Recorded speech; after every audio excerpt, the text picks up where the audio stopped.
Wanneer jy 'n getal moet afrond, so sê nou maar hulle gee vir jou 1, 2, 3, 4, 5, 12.345 en hulle sê vir jou rond af na die naaste 100, dan gaan jy mos nou na daardie kolom toe afrond, maar jy gaan spesifiek kyk na die getal regs van hom en dienooreenkomstig daardie getal se waarde gaan jy iets doen wanneer jy nou moet afrond. As hulle nou vir jy moet afrond na die naaste 5 toe, dan is dit eintlik asof jy soek vir iets regs van die ene kolom.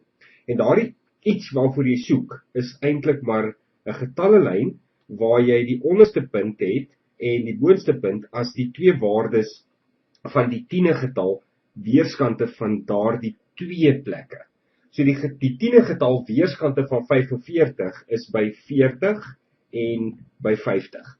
En dan gaan jy 'n getal in die middel hê wat jou 45 sal wees, en dan het jy daar 'n plek en jy daar 'n plek wat weer die helfte van die helftes is. So dit sal wees by 42,5 en daarheen sal wees by 47,5. En dan moet jy die getal wat hulle vir jou gee.